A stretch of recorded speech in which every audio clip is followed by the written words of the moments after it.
If people understood what it took to become a Navy SEAL, like none of these women would be have anything to say. Like if they just had like a modicum of what it took to do what he did. And then also in the special forces community, those men are notoriously known to not be the best fathers because they've dedicated their lives to being the most dangerous and deadly men on the planet and going after and hunting other dangerous and deadly men. That's their job. There is no space to be a father when you're in those circles. A lot of times those guys deploy, come back home, they're not the same. They have a hard time turning that shit off. So when they get around the kids, it's an issue.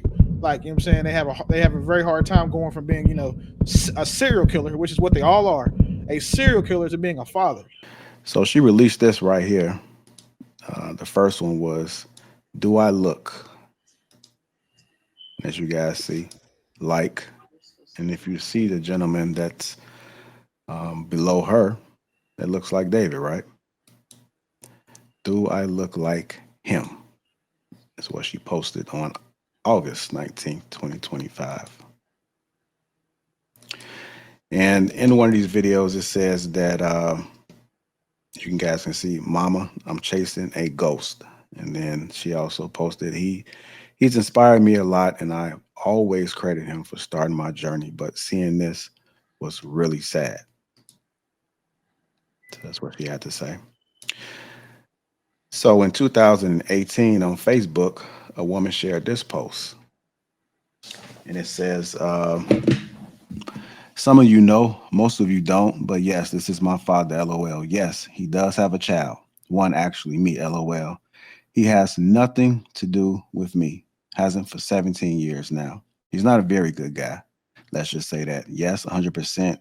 He has done, do, but that doesn't give him the right to kick me to the curb.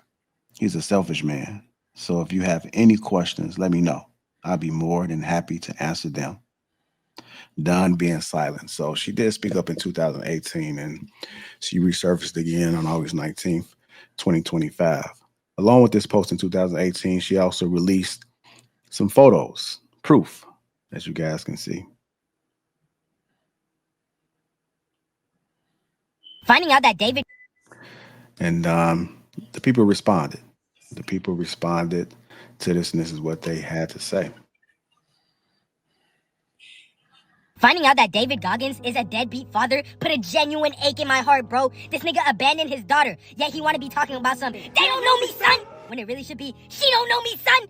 My kids don't know me, son! I mean, this dude inspired me to get consistent in the gym, work on myself, just for me to find out that he's exactly like Goku. He'd rather spend time training Then see his family. But if y'all didn't know, how we found out about this is his daughter just posted on TikTok using the Like Him sound by Tyler, and she was showing pictures from Over a decade ago, when she last seen her father, aka David. And I just know that David Goggins is fucking punch in the air right now.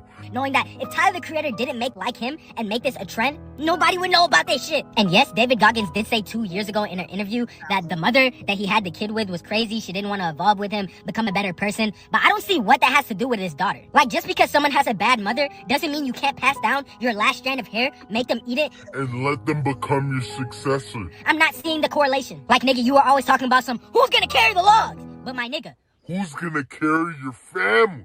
The thing with David Goggins and his daughter, why it's particularly upsetting, if you read his books, which I've read his books and I was a fan of him, I've listened to all of his podcasts, I think he's quite the character, and I think there's a space for some people like that just say it how it is. But if you read his books, he specifically talks about doing the hard thing, and he says many times that this doesn't just mean getting up and running, like what he talks a lot about all the ultra marathons and pushing his physical body to the absolute furthest that it can go. But he says many times in the book that it's not just that, it's for anything that's difficult in your life, like you have to tackle it. To the point where when we were thinking about having a third kid, I was reading one of his books and he almost convinced me to have a third kid, just in the element of saying you can handle hard things.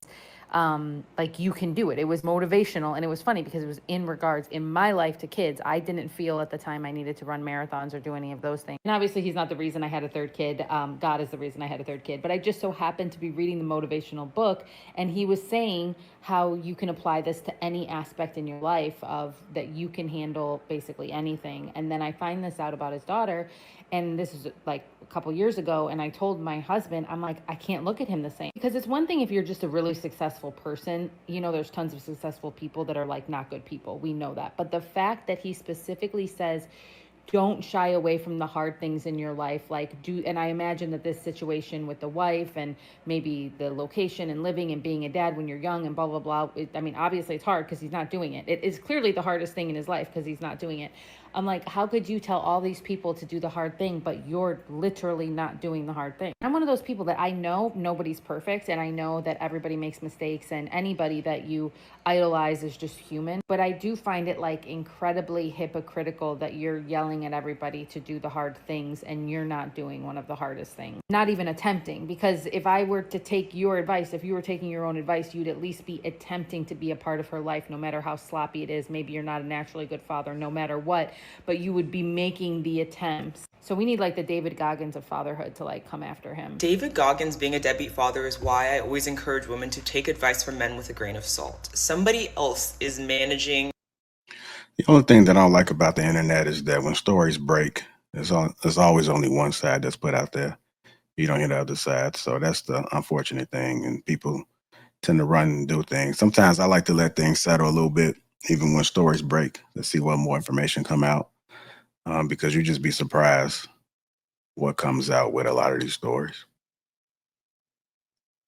Half of their responsibilities for them. Like David Goggins, if you're not doing this, if you're not doing that, then you're lazy, you're this, you're that. Someone raised his kids for him. He was a deadbeat father. Like, that's why he can devote all the time that he wants to fitness, because somebody else is doing his responsibilities for him. All these CEOs and upper executives who give all this advice about how to dedicate all your time and how to be a hard worker, they all have wives who watch their children for them, who cook all their meals for them, who pack their lunch for them. Like, you guys cannot listen to these men for advice. Get a female mentor, because these men have a woman at home who is doing the majority of their responsibilities for them. If these men actually had to take care of their families and be present, they would be singing a different tune. All of these like hyper masculine men getting exposed. Ugh, just love it. David Goggins has been trash. Like, I've never liked David Goggins. I've always thought he was weird. Take that with a grain of salt, because I think all motivational speakers are weird. Women motivational speakers, maybe they're different or whatever, but particularly this brand of like hyper masculine motivational speakers, all of them are ass. Every single one. They're all fake. They're all phony. I don't care. I'm an open and honest person. How are you an open and honest person when you hid your daughter from the world and hid the world from your daughter? You are not open and honest. We just found out right now. That would be the opposite of being open and honest. All of this like masculine bravado bullshit, all these dudes, they when they talk about masculinity, it's always this performative version of masculinity, right? And y'all want me to buy into masculinity. I've been telling y'all that masculinity is toxic in and of itself. All right, there you have it, man. A little something what's been going on with David Goggins. So what are you guys' immediate thoughts? But everybody who is a fond of penis doesn't like David Goggins. That's my first thought.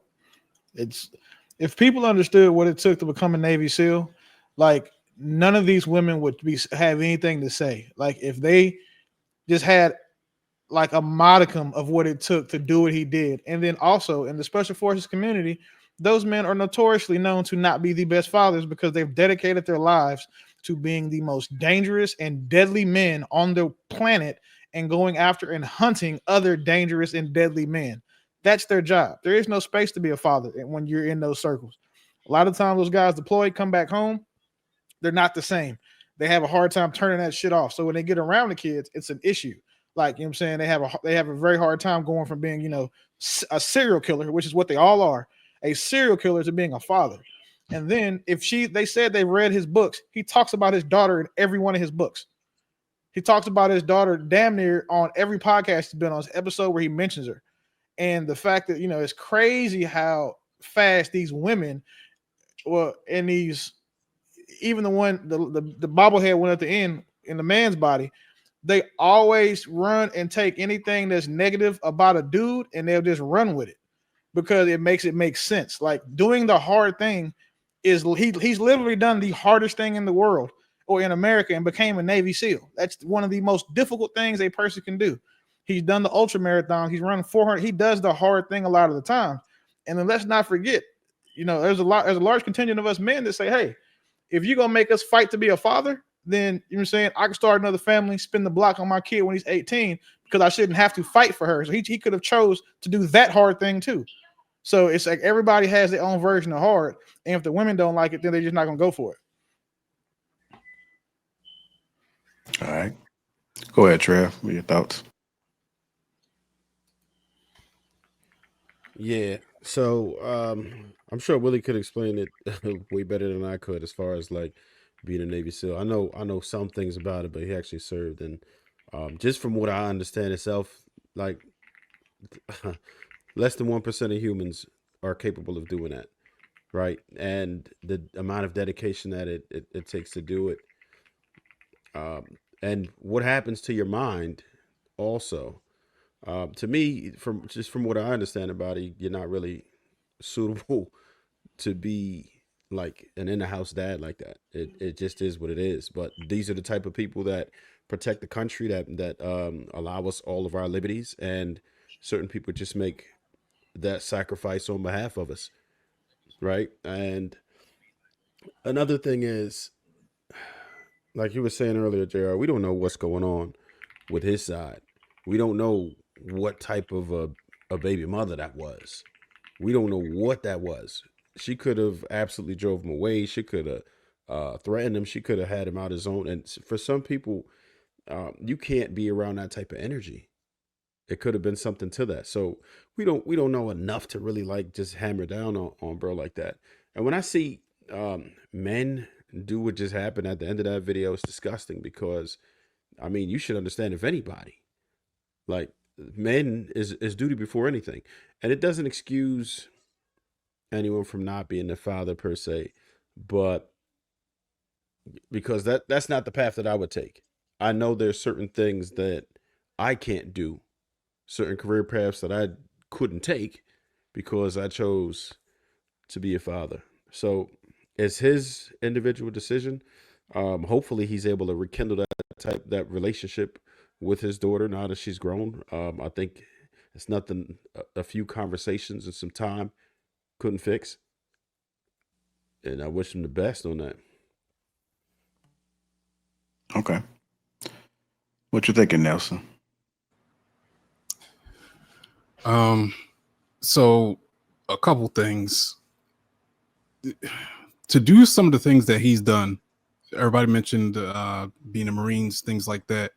Like, if anything that you devote in significant like effort and time to, it comes with a sacrifice. And people that are doing like amazing things in the world, like, they do have to sacrifice time with their family. So on that end, I can kind of understand him being less present in her life. But then also, you also have to factor in the relationship with the mother, because a daughter calling a father a deadbeat, to me, that's not language that a child usually uses. That's like something that you get from a bitter parent. So it sounds like it could very well mean that her, her mom was trashing him all the time and showing him what he's not, showing her what he's not doing, complaining about child support, saying she don't, have this or have that, and tainting her, view or perspective of her father. So I really don't like not having the other end of, the other story, because it's so one-sided. We have no idea what extent he was even in her life. And for people to start trashing him now and throwing out all the good that he's done and all the motivation that he's given people, because he had this one character flaw that he wasn't as present of a father as he should have been. For that to negate everything else that he's done, that's, to me, that's trash. So would you say that that's a big character flaw, that he wasn't present? So I don't know the level, of present he was, I mean, etc. yeah, allegedly, based on what they're saying. I mean, we don't know, but just in general, if a father isn't present, let's just say for military, or let's just say that they had a traumatic experience and they just needed to zone out. Is that any reason to ever not be present? So PTSD, yeah, that is a reason why a person wouldn't be present inside inside somebody's life, because that can create significant anxiety. It can create so many other problems that you can't even focus on loving the person next to you. So that affects marriages. It affects, relationships between children and parents. Like, there's so many different, and I don't know what he experienced even in being in the Marines. Like, if he experienced any kind of like death or anything like that, that's a whole another element. So like, I should have read up on his story a little bit to know some of his experiences, but yeah, I mean, it can happen.